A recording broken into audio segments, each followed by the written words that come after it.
All right, the next mount base that we're going to talk about is riding high and trapping his shoulders. We've talked about in the Americana and in the armbar how we want to set up the submission by getting our knees underneath his elbows and up underneath his shoulders. There's a couple ways we can do that. One, we can keep our base really low and our elbows above his shoulders. That limits how he can move away from us.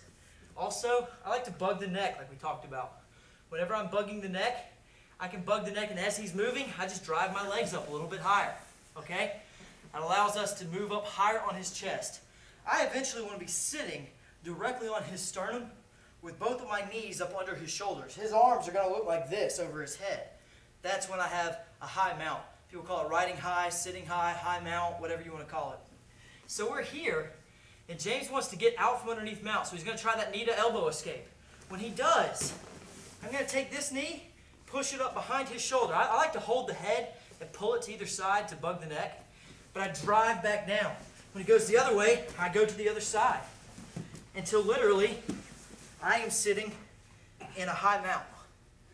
I have him now in a high mount. I can set up my arm bars, my submissions, my Americanas. From here, it's a really controlling position. If you think mount's bad, wait till you get a high mount on your partner. It's a really dominating position. Okay? All right, a look again. We're here. I like to get a low base. I use my chest and my arms to bug my opponent's neck. I like to turn his head. And when I'm doing that, I'm driving my knees up until I'm here. See how his shoulders are up, his arms are up around his head. I have a lot of control from here. Other way you'll get that, he's trying to escape. I'm just moving with him. And literally going up higher and higher until I land in my high mount. From my high mount, we're going to work on some of the submissions that you have from here. It's a very dominating position. If you can get a high mount and you can keep a high mount, you're in a good position. One of the ways we're going to keep the high mount is when I'm low, I'm going to pinch my knees in behind his shoulders hard so he can't get his arms back down on the ground. If I don't have him pinched hard, he's just going to get his arms back and he's going to maneuver up. Now I've lost my entire position. When I get him up under there and I'm riding high, I want to pinch them in hard. And another way that I like to reinforce it is to put my feet on his hips on both sides. We're going to show this from a side view next.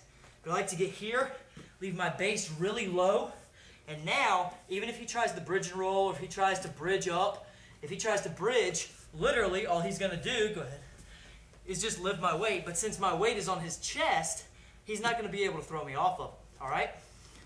From a side view, we're here. I've established a very high mount. I put my feet on his hips. This doesn't really control his hips. What it does is it lets me know what his hips are doing. All right, so I'm riding low.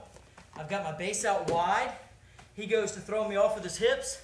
All I'm going to do is ride it out. All I'm going to do is just keep moving with him and keep my knees pinched really tight. Sets up a lot of submissions we're going to go into. It sets up another position called the S mount that we're going to go right into and work on some submissions from there. That's your cowboy variation. That's your riding high, high mount, whatever you want to call it. That's your next base mount.